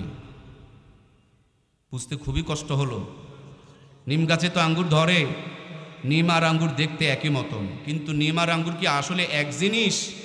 সাদাবাজ, ধোকাবাজ, দাঙ্গাবাজ, খুনি, এদেরকে দিবেন সমর্থন আর আশা করবেন দেশ ভালো চলবে। এটা মগর মুল্লুকে বসবাস করা, নিম গাছে আঙ্গুর প্রত্যাশা করা। কথা বলেন ঠিক কিনা? সময় এসেছে আমরা সত্যিকারে আঙ্গুর গাছ লাগাবো ইনশাআল্লাহ। আমার সোনার বাংলাকে সোনা দিয়ে ভরপুর করে দিবে যদি প্রত্যেকটা জায়গায় দেশপ্রেমী আমানতদার মানুষকে আমরা বসাইতে পারি। এই জন্য প্রাণপ্রিয় ভাইয়েরা, একটা সন্তান যখন জন্ম নিবে, বাবা মার প্রথম দায়িত্ব আর কর্তব্য হলো জন্মের পর ডান কানে আজান দাও, বাম কানে একামত দাও। আমি কিন্তু কোনো দলের নাম বলি নাই, আমার রেকর্ড হচ্ছে 2টা মোবাইল, 2টা ক্যামেরাতে। ভুলভাল কথা বলবেন না, বোঝারও চেষ্টা করবেন না, কারণ এদেশে জন্ম নিয়েছি আমি মারা গেলে কি আমাকে আকাশে রাখবেন আপনারা? এদেশের মাটিতে রাখবেন। সুতরাং এদেশের মাটিকে নিয়ে কথা বলার অধিকার আমার আছে না নাই? সুতরাং আমাদের সকলকে দেশের ভালোবাসা কলিজায় রাখতে হবে। নবীজি বলেছেন দেশকে ভালোবাসা ইমানের অংশ। যদি প্রত্যেকটা মানুষ দেশপ্রেমী হয়ে যেত, কম্বল চুরি গম চুরি হতো না, দেশটা ধ্বংসের দ্বার প্রান্তরে দাঁড়াতো না। কথা বলেন ঠিক কিনা? এই জন্য প্রাণপ্রিয় ভাইয়ের আমার, আল্লাহ নবী বলেছেন একটা সন্তান জন্মগ্রহণ করার পর ডান কানে আজান দাও, বাম কানে একামত দাও। কেন জন্মের পর ডান কানে বাম কানে আজানের একামত দিতে হবে? জীবনে একটা নামাজ আছে, নামাজটার নাম হলো জানাজার নামাজ। সব নামাজের আজান একামত থাকলেও জানাজার নামাজের কোনো আজান একামত আছে ভাই? আছে। এটা জন্মের পর হয়ে যায়, সময় শুধু নামাজের বাকি। কম করে হলো প্রত্যেক দিন 70 বার করে কবর আপনাকে আমাকে ডাকে। সুতরাং আসার সিরিয়াল আছে, যাওয়ার কোনো সিরিয়াল নাই। এই জন্য জন্মের পর ডান কানে আজান, বাম কানে একামত দিতে হয়। কেন আপনি ডান কানে আজান, বাম কানে একামত দিবেন? সকালবেলা কাঁচা একটা বড় পেঁয়াজ দিয়া পান্তা ভাত খাবেন, দুপুরে বিরিয়ানি খাবেন, বৈকাল বেলা নাস্তা করবেন, সন্ধ্যাবেলা বড় করে একটা ঢিকুর তুলবেন, ওই বিরিয়ানির গন্ধ না বের হয়ে সকালের পেঁয়াজের গন্ধ বের হয়, ঠিক কিনা? এই জন্য জন্মের পর আজান একামত অত্যন্ত গুরুত্বপূর্ণ ম্যাটার। এটা সুন্নতের ১ নম্বর ডোজ। এর উপরে ঈমান নির্ভর করে। বিল্ডিং এর ভিত যদি মজবুত হয়, বিল্ডিং তেমন শক্ত হয়, জন্মের পর আজান একামত যদি ডান কাঁধ আর বাম কানে হয়, ওইটাকে সহজে কেউ নাস্তিক মুরতাদ বানাতে পারে।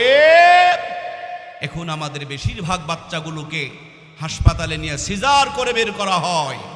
ব্যস্ততার কারণে ডান কানে আজান, বাম কানে একামত পড়ে না। মুসলমানের ঘরে নাস্তিক পয়দা হচ্ছে, কথা বলুন ঠিক কিনা? এরা বলছে হুজুরদের গালে গালে জুতা মারো তালে তালে। কিরে বেটা, হুজুররা তোর বাবার সাথে মায়ের বিয়া না পড়ালে তুই তো হারামজাদা হইতি, কি হইতো না? যারা তোরে হালালজাদা বানাইলো তার গালে গালে গালে জুতা মারো তালে তালে। হলোটা কি, সমস্যাটা কি? ওই যে জন্মের পর ডান কানে আজান, বাম কানে একামত নাই। ভুলে নিশ্চয় আপনারা জান নাই, এদেশের একজন বড় কবি কিছুদিন আগে বলেছিল, ফজরে আজান যখন শুনি মনে হয় বেশ্যা তার খরিদ্দারকে ডাকছে। জোরে বলেন নাউজুবিল্লাহ। আমার প্রিয় ভাইয়ের, আমি ভেবে চমকে উঠলাম, এত নোংরা কথা মানুষ কেমন করে বলতে পারে? তাও আবার নিজেকে মুসলমান দাবি করে, আবার মুসলমানের দেশে বলে যে দেশের প্রধানমন্ত্রী মুসলমান। আমার গায়ের কাঁটাগুলো দাঁড়িয়ে গেল। পরে চিন্তা করে দেখলাম, কিছু কিছু বাচ্চা তো পতিতালয়েও জন্মগ্রহণ করে। জন্মের পর তো আর ডান কানে আজান, বাম কানে একামত ঢোকে নাই, ঢুকেছিল ওই বাজে মেয়েদের আওয়াজ, ওটাই তার মেমোরিতে ঘুরতেছে, আর বুড়া বয়সে জবান দেবের হচ্ছে, কথা বলেন ঠিক কিনা? আর একজন বেয়াদব বলল, আমার কাছে আজানের চাইতে কাউয়ার আওয়াজ ভালো লাগে। পরে চিন্তা করে দেখলাম, কিছু কিছু অবৈধ সন্তান জন্মের পর তাদেরকে ডাস্টবিনের কিনারে ফেলে দেওয়া হয়। কিছু মানুষ তুলে নিয়ে মানুষ করে, তাদেরকে বড় করে, যাদের সন্তান নাই। এ তো ডাস্টবিনের কিনারে পড়েছিল, আজান একামত ঢোকে নাই। সকালবেলা কাক গিয়েছিল খাবার সন্ধানে ডাস্টবিনের কাছে, কাউয়ার আওয়াজ তার কানে ঢুকেছে, ওটাই তার মেমোরিতে ঘুরতেছে, আর বুড়ো বয়সে জবান দিয়ে সমস্ত বাজে কথা বের হচ্ছে, কথা বলেন ঠিক কিনা? এই জন্য জন্মের পর ডান কানে আজান, বাম কানে একামত, এটা সুন্নতের ১ নম্বরের ডোজ। জন্ম দিলেই বাপ হওয়া যায় না। জন্ম দিয়েই যারা বাপ দাবি করে তাদেরকে বৃদ্ধাশ্রমে থাকা লাগে। জন্ম দেওয়ার পর পর কিছু কর্ম আছে, কিছু দায়িত্ব আছে, কিছু কর্তব্য আছে, এগুলো বাবা মা অভিভাবক হিসাবে আমাদেরকে আদায় করতে হবে। ডান কানে আজান, বাম কানে একামত দিতে হবে। এরপর সুন্দর একটা সুন্নতি নাম রাখতে হবে। কিছু কিছু নাম আছে আল্লাহর পছন্দের নাম, নবীর পেয়ারা নাম, গুণওয়ালা অর্থওয়ালা নাম। হাদিসের মধ্যে এসেছে, কিয়ামতের দিন আল্লাহ রাব্বুল আলামিন হযরতে মরিয়ম বলে ডাক দিবে, মরিয়ম। দুনিয়ার যত মরিয়ম নামের মেয়ে ছিল সবগুলো উঠে দাঁড়ায় যাবে, সুবহানাল্লাহ। আল্লাহ বলবেন, আমি ঈসার মা মরিয়ম রে ডেকেছি, এত মরিয়ম দাঁড়িয়ে গেলা কেন? মরিয়মেরা বলবে, মালিক, দুনিয়াতে আপনার হুকুম পালন করতে পারি নাই, তামিল করতে পারি নাই। আজকে হাসরের দিনে তুমি মরিয়ম বলে ডাক দিয়েছ, আমি বান্দি মনে করেছি তুমি আমাকেই ডেকেছ, সেই জন্য আমি উঠে দাঁড়িয়ে গিয়েছি, লাব্বাইক গো আমার রব। আল্লাহ বলবেন, ওয়াবতাগু মিন ফাদলিহি ওয়াসিলা, আমি তো আমার বান্দা বান্দিগুলোকে জান্নাত দেওয়ার জন্য ওসিলা তালাশ করব। আমার আদরের বান্দার বান্দিরে, তোর বাবার মা যখন তোর নামটা রেখেছিল, ঈসার মা মরিয়মের কথা চিন্তা করে তোর নামটা রেখেছিল। জিন্দেগির অন্য কোনো কথা পিছনে রেখে দিয়া শুধু এই বরকতময় আমার প্রিয় বান্দির নামের সাথে নামটাকে মিল করে রাখার কারণে পিছনের হিসাবগুলোকে ব্যতিয়ে রেখে তোমাকে আমি মাফ করে দিলাম। আমার আল্লাহর কাছে কিছু পছন্দের নাম আছে, আব্দুল্লাহ, আল্লাহর বান্দা, আল্লাহর গোলাম। আব্দুর রহমান, ওই রহমানের গোলাম। আপনি আপনার সন্তানের নাম রাখবেন আব্দুল্লাহ। বাবা ডাকে আব্দুল্লাহ, মা ডাকে আব্দুল্লাহ, দাদাই ডাকে আব্দুল্লাহ, দাদিয়ে ডাকে আব্দুল্লাহ, নানায় ডাকে আব্দুল্লাহ, নানিয়ে ডাকে আব্দুল্লাহ, ওস্তাদে ডাকে আব্দুল্লাহ, বন্ধুরা ডাকে আব্দুল্লাহ। আব্দুল্লাহ আব্দুল্লাহ আব্দুল্লাহ ইথার হয়ে থাকে বারবার তার কানে আল্লাহর গোলাম গোলাম ওই শব্দটা যখন যায়, বারবার ডাকার কারণে আল্লাহ তার গোলাম ওই মানুষটারে বানায়া দেয়। এই জন্য নামেরও একটা প্রভাব আছে, নামেরও একটা প্রভাব আছে। আমি অনেক দিন আগে ট্রেনে চড়ে আত্রায়ের উপর দিয়ে সম্ভবত খুলনা মাহফিলে যাচ্ছিলাম। তো আমাকে ক্রিটিসাইজ করে কয়েকজন বলছিল, হুজুররা কথা বিক্রি করে খায়, ফু বিক্রি করে খায়। আমি বললাম তাহলে আপনি কিছু দেন, দিয়ে আমার দু একটা ফু কিনে নেন। তো ওনারা একটু লজ্জা পাইল। তারপরে আমি উঠে যাওয়ার সময় বলছে কথা দিয়ে কি এই 2025 সাল সম্ভবত ছিল, বলে এই 25 সালে কথা বিক্রি কি হয়? কথার কি কোনো দাম আছে? কথার কি কোনো ওজন আছে? কথার কি কোনো ধার আছে? আমি উঠে দাঁড়ানোর সময় খালি বললাম যে আপনি আস্ত একটা বেয়াদব। লোকটা উঠে দাঁড়ায় গেছে। আমি বললাম আপনাকে তো আমি সর মারি নাই। মারছি নাকি? খালি বলছি বেয়াদব। তার মানে কথারও দাম আছে, কথারও ওজন আছে, কথারও আঘাত আছে, কথারও পাওয়ার আছে। সুতরাং কথা, এই জবান, মুসলমানদের জবান সবচেয়ে বড় পাওয়ারফুল সম্পদ, নিয়ামত, অস্ত্র। এই জবান দিয়ে গোটা পৃথিবী মুসলমান বিজয় অর্জন করেছে। আজ এই জবান দিয়ে হারাম খাওয়া, মিথ্যা কথা বলা, চগলখড়ি করার কারণে জবানের পাওয়ার কমে গিয়েছে। গোটা দুনিয়াতে আমরা মার খাচ্ছি, কথা বলুন ঠিক কিনা? এই জন্য প্রিয় ভাইয়েরা, জবানকে কন্ট্রোল করতে হবে। আমরা বলছিলাম নাম রাখবেন সুন্নতের সুন্দর নাম, অর্থওয়ালা, গুণওয়ালা, নবীদের নামের সাথে মিল করে, সাহাবীদের নামের সাথে মিল করে, আল্লাহর ওলিদের নামের সাথে মিল করে আল্লাহর প্রিয় নামগুলোকে রাখবো। আমরা পারবো না ইনশাআল্লাহ? লালটু, মন্টু, কালটু, বল্টু, ভুলটু, এগুলো মুসলমানের সন্তানের নাম হতে পারে না। আল্লাহ তাআলা সব জায়গাতে নবীর সুন্নতগুলোকে আমাদের জিন্দা করার তৌফিক দান করুক। আমরা পড়ি আমিন। 3 নম্বরের সুন্নতটা হলো, আপনার সন্তানটা যদি ছেলে হয় 7 দিনের মাথায় আকিকা করে ফেলবেন। ছেলে হলে 2টা, মেয়ে হলে 1টা। সমর্থ যদি না থাকে, ইসলাম আপনার উপরে জুলুম করে নাই।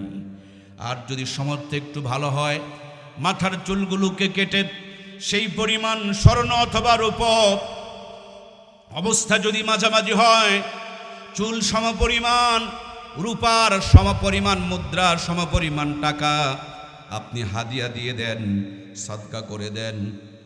অবস্থা যদি আরও একটু ভালো হয়, মাথার চুলগুলো সমপরিমাণ স্বর্ণের টাকা পয়সাগুলো সদকা দিয়ে দেন। আপনি যদি আপনার সন্তানের জীবনের এইভাবে ইসলামের ভিত্তি দিতে পারেন, সুন্নতের ভিত্তি দিতে পারেন, ইমানের এক মজবুত বিল্ডিং পয়দা হবে, ইমানের এক ভিত মজবুত হয়ে যাবে। এইভাবে ইসলামকে অনুসরণ করার কারণে আপনার আমার সন্তানের জীবনটাকে বরকতময়, নিরাপদ বানিয়ে দিবেন কে? এরপরে বাচ্চাটা যখন বড় হবে, নবীজির জামানায় সাহাবায়ে কেরামের সন্তান ভূমিষ্ঠ হলে আল্লাহর হাবিবের কাছে নিয়ে যাওয়া হতো। জানি লোকটা বুঝে ফেলে দিয়েছে, তার মানে আমি তো হারামজাদা। মার কাছে গিয়ে বলছে, মা গো, মোহাম্মদ যাই বলুক মিথ্যা বলে না, সত্যি করে বলো না রে মা, আমার বাবাটাকে। মায়ে মনে হয় 2টা কথা বলেছিল, সম্ভবত 2টার আয়াত আসছে। একটা হলো উটের রাখালের সাথে আকাম কুকাম করে তোর জন্ম হয়েছে, আর একটা হলো সিরিয়ার তোর বাপের বন্ধুদের সাথে কুকর্ম করে তোর জন্ম হয়েছে। আমি চ্যালেঞ্জ করে বলতে পারি, কোন হালাল জাদা সব সময় আলেমদের বিরুদ্ধে লেগে থাকতে পারে? সব সময় যারা আলেমদের বিরুদ্ধে লেগে থাকে 100% আমার মন থেকে আমি শিওর আছি, এটা হারামজাদা ছাড়া কোন হালাল জাদা এই কাম করতে পারে না। তোর বাবার ভুল বলিস না, মার ভুল বলিস না, তুই হুজুরের বিরুদ্ধে লেগে থাকিস কেন বল? বাংলাদেশে কি 1-2টা হুজুর নাকি? লক্ষ লক্ষ হুজুর আছে, 2-1টা হুজুরের তো পা পিছলে যেতেই পারে, ভুল হতেই পারে। তুমি এটা নিয়ে লেগে থাকলা কেন? আপনার বাবার বয়স হয়েছে, নিচের কাপড় নিচে, উপরের কাপড় উপরে। বাবারও তো ইজ্জত আছে না নাই? বাবার মেশিনপত্র না থাকলে আমরা কি এমনি হয়েছি নাকি? বাবারও তো মেশিনপত্র আছে। আপনি বাবার বৈধ সন্তান হলে মানুষকে দাওয়াত দিয়ে নিয়ে এসে দেখাবেন, দেখ আমার বাবার কি দেখা যায়। বাবার বৈধ সন্তান হলে টেনে দিবেন, বাবার ইজ্জত দেখানো যায় না। আর অবৈধ সন্তান হলে মানুষকে নিয়ে এসে দেখাবেন, দেখ আমার বাবার কি জিনিসপত্র দেখা যায়। আলেমদের ইজ্জত যারা দেখায়, এরাও তেমনি পিতৃ পরিচয়হীন অবৈধ সন্তান। কথা বলেন ঠিক কিনা? তুমি মুসলমান দাবি করবা, আলেমদের বিরোধিতা করবা, ষড়যন্ত্র করবা, সব সময় তাদের পিছনে লেগে থাকবা, এটা মুসলমানের পরিচয় হতে পারে না। কথা বলেন ঠিক কিনা? আমার বাড়ির পাশে এক বেচারিকে সাপে কামড়ালো। কষ্ট হচ্ছে কি আপনাদের? কষ্ট তারই হতে পারে যার ভিতরে এই রোগগুলো আছে।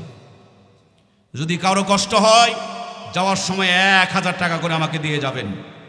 কারণ ডাক্তার যদি আসল রোগ ধরে দেয়, বলেন ওই ডাক্তারের ভিজিট কমে না বাড়ে, তাহলে আমি আপনার রোগ ধরে দিয়েছি বলেই তো আপনার জ্বলছে, কেন আমাকে হাদিয়া দিয়ে যাবেন না, আমাকে বাড়িয়ে দিবেন হাদিয়া। এই জন্য আল্লাহ তাআলা আমাদের সকলকে হক কথাগুলো হজম করে তওবা করে ওঠার তৌফিক দান করুক, আমরা পড়ি আমিন। আমার বাড়ির পাশে এক লোককে সাপে কামড়ালো। খুবই কষ্ট হচ্ছে না তো? উনি ওয়াজ করবেন, আমি ওয়াজ করতেছি, ওয়াশ নো ওয়াজ। আমার নাম ভুলে গেলে ইউটিউবে খালি ওয়াশ লিখে সার্চ দিবেন, আমার ওয়াজ বের হবে। এগুলো ওয়াজ না, এর নাম হলো ওয়াশ। আমার বাড়ির পাশে এক বেচারিকে সাপে কামড়িয়েছে। ছোট্ট মানুষ, দেখতে গেছি, গিয়ে দেখি ওরজা এসেছে না। আগে ওরজারা বিষ নামাতো না ভাই, আমি আমার এলাকা হলে নাম বললে আপনারা চিনতেন। ওনাকে কাঁচা ঝাল খেতে দিয়েছে, কাঁচা ঝাল খায় আর বলে মিষ্টি। পরে নিমের পাতা নিয়ে এসে দিলেন, নিমের পাতা খেয়েও বলছেন মিষ্টি।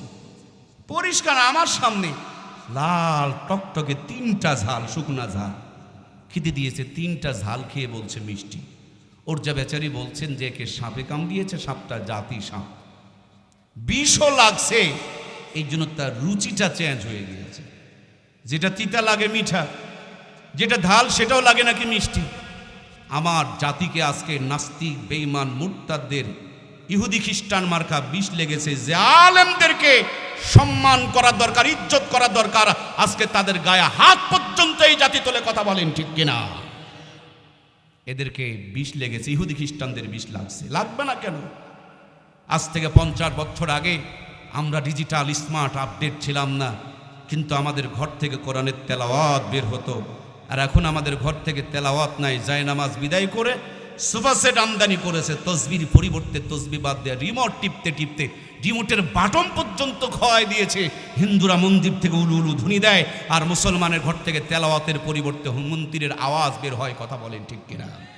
ও ঘর থেকে তো ফাতেমা, খাদিজা, আয়েশা বের হতে পারে না। ও ঘর থেকে কিরণমালা, কটকটি পাখি বের হয়। এরা মুসলমান বাদ দিয়ে হিন্দুদের সাথে পরক্রিয়া করে। কথা বলেন ঠিক কিনা? সম্মানিত প্রাণপ্রিয় ভাইয়েরা আমার, বলছিলাম আপনাদের খেদমত ওই বেচারিকে এবার তার যত পদ্ধতি ছিল, পদ্ধতি অবলম্বন করে ঔষধ খাওয়ালেন, হাত তুলে না কিভাবে যেন বিষগুলো নামালেন।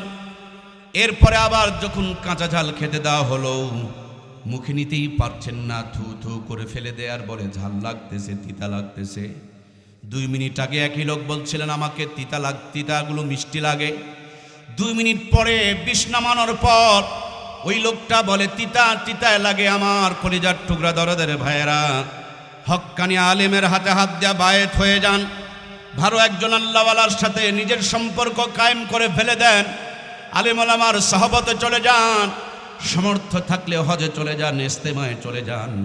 ভিতরের নেফাকি যখন ধরা পড়ে যাবে, তওবা যখন করবেন, আল্লাহ যখন মাফ করে দিবে, তখন আর আলেম দেখলে বিরক্ত লাগবে না, গা জ্বলবে না, বরঞ্চ আলেমদের হাতে চুমো খেলে কলিজা ঠান্ডা হয়ে যাবে। কথা বলেন ঠিক কিনা? নবীজির জামানায় সাহাবায়ে কেরামের সন্তান ভূমিষ্ঠ হলে আল্লাহর হাবিব তাদের মুখের মধ্যে আজওয়া খেজুরকে চাবায়া চাবায়া নরম করে উঠায়া দিতেন। আজকে নবী নাই, নবীর উত্তরসূরি উলামায়ে কেরাম রয়েছেন, ওদের কাছে আপনি আপনার সন্তানকে নিয়ে যান। আপনি তাদের কাছে নিয়ে গিয়ে সন্তানকে তার কোলে তুলে দেন। তিনি সূরা ফাতিহা, সূরা ইখলাস, দরুদ শরীফ পড়ে আপনার সন্তানের গায়ের উপরে ফুঁ দিয়ে দিবেন। মিষ্টি জাতীয় কোনো খাবারগুলোকে চাবায়া নরম করে আপনার সন্তানের জবানে উঠায়া দিবেন। যে জবানে চগলখড়ি করে না, মিথ্যা কথা বলে না, হারাম খায় না, গীবত শিকায়াত করে না, কোরআন তেলাওয়াত করে, জিকির করে, দরুদ শরীফ পড়ে, তাহাজ্জুদ পড়ে, ওইরকম আল্লাহওয়ালা দিয়া আপনার আমার সন্তানের জবানকে উদ্বোধন করে নিলে ওই জবান দিয়া কোনোদিন নাস্তিক বেঈমান মার্কা কথা বের হইতে পারে। এই জন্য সুন্নতের 4র্থ নম্বর ডোজ হলো এইটা। 5ম নম্বরে ডোজ আল্লাহর নবী বলেছেন, 5ম নম্বরে ডোজ হলো আল্লাহর নবী বলেছেন ঈমান। ঈমান সবচেয়ে বড় নিয়ামত হলো ঈমান। আল্লাহর হাবিব বলেছেন কিয়ামতের পূর্বে এমন সময় আসবে, হাতের মধ্যে জ্বলন্ত আগুনের টুকরা নিয়ে থাকা সহজ হবে, তার চাইতে বড় কঠিন হবে ঈমানের উপরে টিকে থাকা। আমার মনে হয় ওই রকম সময় চলে এসেছে, ঠিক কিনা? নবী আলাইহিস সালাম বলেছেন, কিয়ামতের পূর্বে এমন সময় আসবে, সকালবেলা মানুষ বাড়ির থেকে ঈমান নিয়ে বের হবে, সন্ধ্যাবেলা বেঈমান হয়ে ফিরবে। এই জন্য ছোট্ট বাচ্চাগুলোকে এই মাদ্রাসায় পড়ানো হয়, আখলিস দীনাকা ইয়াকফিকা আমালুল কলিল, তোমার ঈমানকে খাঁটি করো, অল্প আমলই নাজাতের জন্য যথেষ্ট হয়ে যাবে। এখানে যত মানুষ বসান, অনেকেই হজে গিয়েছেন। বাংলাদেশের মানুষ অনেক আমল করে কিন্তু ঈমান ভালো না। সৌদি আরবের মানুষ বেশি আমল করে না কিন্তু ঈমান ভালো, কবরে মাজারে সেজদা করে। বোঝা যাচ্ছে কি? কি বোঝা যাচ্ছে কি? আমাদের দেশে বড় বড় গরু নিয়ে পীরের দরবারে যায়। বড় বড় গরু নিয়ে কি নবীর দরবারে গেছিলেন? কথা বলেন না কেন রে ভাই? গেছিলেন কি? তাহলে নবীর সেইতে কি আমার বাপ বড় নাকি? আরে ওইদিকে না দৌড়াই এদিকে দৌড়াচ্ছেন কেন রে ভাই? তাহলে বোঝা গেল গরু নিয়া কারো দরবারে যদি যেতে হয়, সবচেয়ে বড় পীর মুহাম্মদুর রাসূলুল্লাহ। আমার দেশের মানুষের অনেক আমল আছে কিন্তু ইমানে ঝামেলা। আর সৌদি আরবের মানুষগুলো, ওই দেশের মানুষগুলো, এদের আমলগুলো সুন্দর না হলেও ইমানটা বড় মজবুত। ওরা ইমানে কোনো জায়গাতে স্যাক্রিফাইস করে না, ইমানের জায়গাতে তাদের মজবুত একটা অবস্থান রয়েছে। একটা মানুষ 12টার সময় কালেমা পড়েছে, 12:30টায় ইন্তিকাল করেছে, লোকটা মরতে দেরি হবে, আল্লাহর জান্নাতে ঢুকতে কোনো দেরি হবে না। সুবহানাল্লাহ। নামাজ নাই, রোজা নাই, হজ নাই, যাকাত নাই, কিচ্ছু নাই, খালি ঈমান। সুবহানাল্লাহ বলবেন না? একটা ওয়াক্ত নামাজ পড়তে পারে না, খালি ঈমান, মরতে দেরি, জান্নাত অপেক্ষায় রয়েছে। এই জন্য প্রিয় ভাইয়েরা, ঈমানের বড় দাম। কিছুদিন আগে একটা বাউল নামের ফাউল আসছিল, কেমনে কোরআনের অপব্যাখ্যা করছে শুনেছেন আপনারা নিশ্চয়। কুল আউযু বিরাব্বিন নাস, মালিকিন নাস, ইলাহিন নাস। নাস মানে মানুষ, আর বেয়াদবে বলে নাস মানে নাচানাচি। আল্লাহ খালি নাকি নাচতেই বলেছে, নাচতেই বলেছে, আর নাচতেই বলেছে। আল্লাহর কোরআনের এইভাবে যারা অপব্যাখ্যা করে, বলুন তাদের তো ঈমান থাকতে পারে? প্রিয় ভাইয়ের আমার, ওনার পক্ষে কিছু মানুষ রাস্তায় দাঁড়ায়া মানববন্ধন করছে না, করে নাই? তার মানে উনি বেঈমানি করলেন। ওনার পক্ষে দাঁড়ায়া যদি আমি উকালতি করি, তার মানে আমার ঈমানও শেষ। অল্প কিছুদিন আগে অনেক বড় একটা নেতা বলল, আমি শরীয়তের আইন বিশ্বাস করি না, শরীয়তের আইনের ভিত্তিতে আমার বাবার সাথে আমার মায়ের বিয়ে হয়েছে, এক্ষুনি যদি আমি শরীয়ত অস্বীকার করি, আমার বাবা মার বিয়ে বিচ্ছেদ হয়ে যাবে, আমি কিন্তু হারামজাদা হয়ে যাব। আমাকে যখন বিয়ে দেওয়া হয়, ইমাম সাহেব বিয়ে পড়িয়েছেন ইসলামী শরীয়ত অনুযায়ী, আমার সঙ্গে আমার বিবির বিয়ে দেওয়া হলো, এক্ষুনি যদি আমি শরীয়তকে অস্বীকার করি, আমার বউ তালাক হয়ে যাবে, বিবির সাথে মিলামিশা করা জেনা হয়ে যাবে, সন্তানগুলো জারজ হয়ে যাবে। ঈমান যদি ভালো থাকতো, আমাদের নেতাদের মুখ থেকে এই ফাউল কথাগুলো বের হইতো না। কথা বলুন ঠিক কিনা? এই জন্য ঈমানের বড় দাম। যা বানাবেন বানান, সবার আগে ঈমানদার বানান। আল্লাহ কোরআনের প্রথম কথা বলেছেন, ইকরা বিসমি রব্বিকাল্লাযী খলাক। নো নামাজ, রোজা, হজ, যাকাত আগে না, আগে পড়ো, আগে জ্ঞান অর্জন করো। কারণ এই পড়ার জ্ঞানের মাধ্যমে তোমার ঈমান সংরক্ষণ হবে, এর মাধ্যম দিয়ে তোমার ভিতরে ঈমান ঢুকবে। যত দামি মোবাইল ফোন কেনো না কেন, ভিতরে একটা সিম কার্ড না তুললে তুমি নেটওয়ার্ক পাবা না। তেমনি মানুষ বানিয়েছেন যিনি, মানুষ জান্নাতের জন্য নেটওয়ার্ক পায়, তার জন্য কোরআনুল কারীম নামক সিম কার্ড খানা দান করেছেন তিনি। এই সিম কার্ড ঢুকাতে হয়, আর এই সিম কার্ড থেকে লোড নিতে হলে এটা তেলাওয়াত করতে হয়। আল্লাহ বলেন, ইন্নামাল মুমিনুনাল্লাযীনা ইযা যুকিরাল্লাহু ওয়াজিলাত কুলুবুহুম ওয়া ইযা তুলিয়াত আলাইহিম আয়াতুহু যাদাতুহুম ঈমানাও ওয়া আলা রাব্বিহিম ইয়াতাওয়াক্কালুন। আল্লাহ বলেন, মুমিনদের সামনে যখন কোরআনুল কারীম থেকে তেলাওয়াত করা হয়, যাদাতুহুম ঈমানা, আল্লাহ তাদের ঈমানকে বাড়ায় দেয়। আল্লাহ আমাদের সকলের ঈমানকে বাড়ায় দেখ, আমরা পড়ি আমিন। তাহলে প্রিয় ভাইয়েরা, আপনি যদি গ্রামীণের সিম কার্ড তোলেন, বাংলালিংকের নেটওয়ার্ক পাবে? পাবে? গ্রামীণেরটা তুললে সব জায়গাতে গ্রামীণের নেটওয়ার্ক পাবে। মেমোরিতে কোরআনুল কারীম ঢুকায় দেন, জান্নাতের নেটওয়ার্ক পাবে। সুন্নতের ডোজ দিয়ে দেন, নবীর সুন্নতের আদর্শের সাথে শামিল থাকবে। ট্রেনের লাইন তো মাত্র দুইটা, একটা ডানে আর একটা বামে, একবার চড়তে পারলে গড়গড় গড়গড় করে গন্তব্যে যেমন চলে যায়। জীবনের শুরুতে ছেলেটাকে, মেয়েটাকে, ভাইটাকে, বোনটাকে মাদ্রাসায় নিয়ে এসে কোরআন সুন্নাহর লাইনটা ধরা দাও।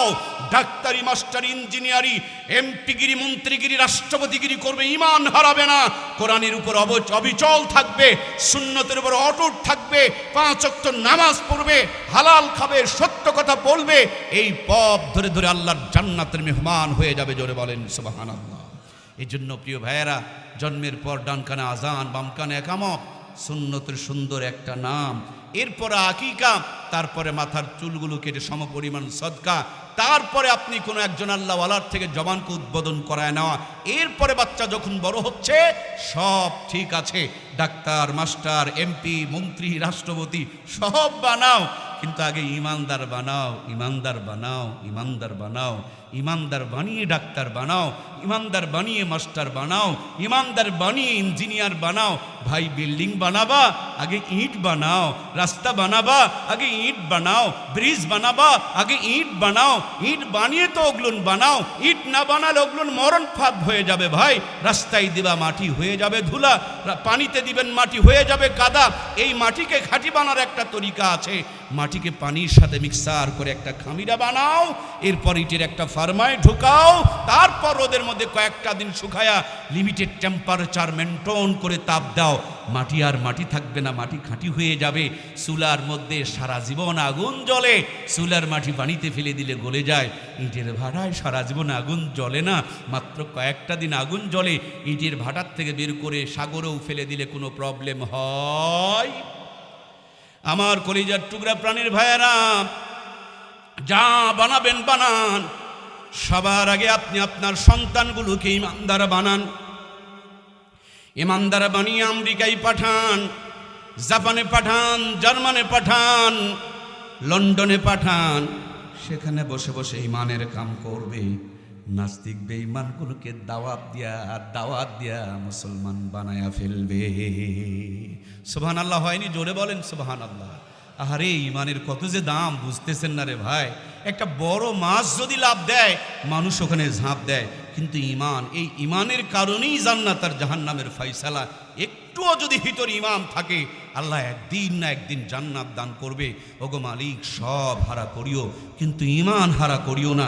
ইমান নিয়ে আমাদেরকে কবরে নিও, আমরা পড়ি আমিন। তাহলে সব বানান, কিন্তু আগে ইমানদার বানান। ইমানদার বানিয়ে আমেরিকায় পাঠান, বেঈমানগুলোকে ইমানদার বানিয়ে ফেলবে। আর ইমানদার যদি না বানাইতে পারেন, তো বেঈমানের কবলে পড়ে খ্রিস্টান মেয়ে বিয়ে করবে। হাইরে আল্লাহ, বোঝেনি রে। আমার দেশের বড় নেতার বেটার বউ, ওটুকু আমি কব না, ওটুকু আমি পাগল নাকি?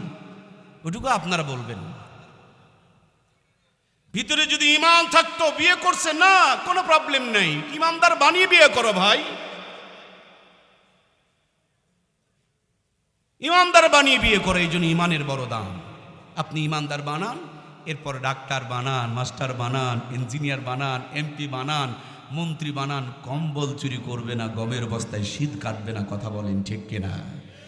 কিন্তু ইমানদার না বানিয়ে যদি বানান, ডাক্তার হয়ে যাবে বাটপার। ওয়াজ কি বুঝতে পারছেন না আপনারা? ডাক্তার আর বাটপার এক জিনিস না, দুই জিনিস। ডাক্তার হয়ে যাবে বাটপার। ইমানদার না বানিয়ে যদি বানেন ইঞ্জিনিয়ার, হয়ে যাবে রডচোর। ইমানদার না বানিয়ে যদি বানেন এমপি মন্ত্রী, হয়ে যাবে কম্বল চোর, আবার হয়ে যাবে ওই গমের বস্তা চোর। এই জন্য ইমানদার বানাইতে হবে।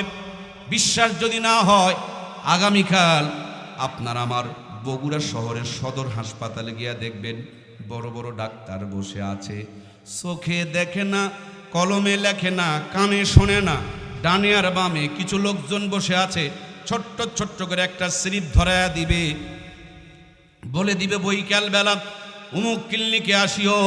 ক্লিনিকে যখন যাবেন 1000 টাকার ভিজিট দিবেন। যেই ডাক্তার বোকার মতন বসেছিল, ওটাই আব্বা আব্বা ডাকা শুরু করে, ঠিক কিনা? জনগণের ট্যাক্সের টাকাতে বেটাকে পড়ানো হলো, এত বড় চেয়ারে বসায়া কি সুন্দর বেতন দেওয়া হয় মাসে মাসে। এই বেটা হাসপাতালে আসলে বোকা হয়ে যায়, আর 1000 টাকা পাইলে আব্বা আব্বা ডাকাটাকে শুরু করে দেয়। আছে না নাই? আমরা জানি টেম্পারেচার বেড়ে গেলে জ্বর হইছে, নাক দিয়ে পানি পড়লে সর্দি ধরছে, চোখ হলুদ মানে জন্ডিসে আক্রান্ত হয়েছে, বেটা দেশে পড়েছে বিদেশে পড়েছে, 40 বছর ধরে ডাক্তারি করছে, কিন্তু ছোট্ট একটা মানুষ সর্দি জ্বর নিয়েও যদি যায় 13টা পরীক্ষা দেয়, আছে না নাই? এটা চোর না বাটপার? কথা বলেন তো ভাইয়েরা আমার, কি এটা একটা গরিব মানুষ গেছে, সর্দি জ্বরের ঔষধ দিলে হয়, 13টা পরীক্ষা দিয়েছে, এরপর ঔষধ লেখে মাত্র যদি 3টা তাও চলে, ঔষধ লেখে 15টা, লেখে যেই কলম দিয়া, এটাও ঔষধ কোম্পানির কলম, কি কি লেখছে রেকর্ড হয়ে আছে। আসার সময় গেটের মধ্যে আবার দেখবেন ওদের লোকজন ছবি তুলে তুলে মিলায় দেখছে, আমি যে গাড়ি বাড়ির বিনিময়ে ডাক্তারকে কিনে নিয়ে রাখছি, এই গোলাম আমার দায়িত্ব পালন করছে কি করে নাই, পরে রিমান্ডে নিবে, তার জন্য ছবি তুলে তুলে রাখে। কথা বলেন ঠিক কিনা? সাদাকে সাদা বলেন, কালোকে কালো বলেন, নইলে কিয়ামতের দিন বোবা শয়তানের কাতারে দাঁড়াতে হবে, ঠিক কিনা? জোরে বলেন। আমরা বানিয়েছিলাম ডাক্তার, কিন্তু আমার ডাক্তার নাই, ডাক্তার বর্তমানে বেশিরভাগ বাটপার। কথা বলেন ঠিক কিনা? আমার ডাক্তার কেন বাটপার হয়ে যায়? আমি তো ডাক্তার চাই, ডাক্তারকে স্যালুট জানাই, বহু ভালো ডাক্তার আছে, কিন্তু বর্তমানে ডাক্তারের চাইতে বাটপারের সংখ্যা কম না বেশি? অনেক বেশি। আমার ডাক্তার কেন বাটপার হয়ে যায়? ডাক্তার এই জন্য বাটপার হয়ে যায়, ডাক্তারকে ডাক্তার বানানোর আগে ইমানদার বানানোর দরকার ছিল। ইমানদার বানিয়ে যদি ডাক্তার বানাইতাম, ডাক্তার বাটপারি করতো না। কথা বলুন ঠিক কিনা? সুতরাং মরার পরে কবরে যখন গুতান বসান হবে, প্রথম গুতান বসানোর বাপের হবে। কে রে বেটা, তুই ডাক্তার বানাইছস, আগে ইমানদার বানাস নয় কেন? দ্বিতীয় নম্বর বসানটা হবে ওর মার। তুমি ডাক্তার বানাতে গেছো কেন, আগে ইমানদার বানাওনি কেন? 3 নম্বরে গুতান হবে ওর দাদার। ডাক্তার বানানোর স্বপ্ন দেখছো, ইমানদার বানাও নাই কেন? সুতরাং প্রিয় ভাইয়েরা, আমরা ডাক্তারের বাবা হব, ইমানদার ডাক্তারের বাবা হব, কোন বাটপারের বাবা হতে রাজি। ডাক্তার বানানোর আগেও ইমানদার বানানোর দরকার আছে না নাই?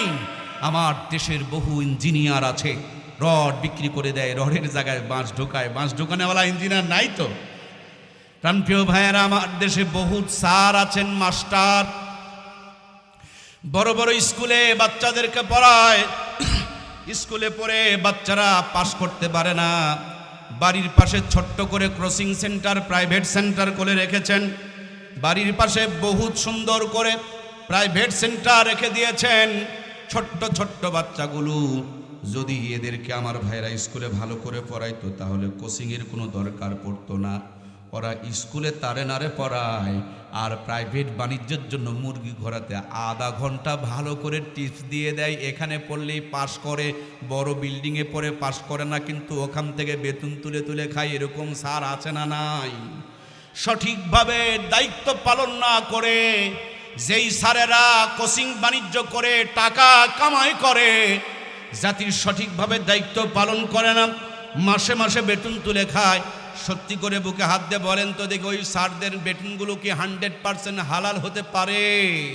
হারাম টাকা দিয়া বউকে শাড়ি কিনে দেবেন, আপনাকে পরে কোনোদিন পৌঁছ দিয়া দেখাবে না। যেদিন ঢাকা যাবেন সেদিন ওই শাড়ি পরে পাবলিকের হক আদায় করে বেড়াবে। হারাম টাকা দিয়া ছেলেকে লেখাপড়া করাবেন, আপনাকে ভাত কাপড় দেবে না, বুড়া বয়সে বৃদ্ধাশ্রমে ফেলে আসবে। এই জন্য ভিতরে যদি ইমাম থাকতো, সব জায়গাতে রহমত বরকত চালু হয়ে যেত, ঠিক কিনা? এই জন্য যা বানাবো সবার আগে আমাদের সন্তানগুলোকে ইমানদার বানাবো ইনশাআল্লাহ। ভাই, বিল্ডিং, ব্রিজ, রাস্তা সব হবে, আগে ইমানদার বানাও। রাষ্ট্রপতি, এমপি, মন্ত্রী সব হবে, আগে ইমানদার বানাও। ইমানদার না বানিয়ে যদি রাষ্ট্রপতি বানাও, আমার দেশে 55-56 বছর ধরে প্রধানমন্ত্রী, রাষ্ট্রপতি সব মুসলমান, কিন্তু দেখবেন স্কুলে গান শেখানোর জন্য টাকা পায়, মাদ্রাসায় কোরআন শেখানোর জন্য টাকার বরাদ্দ।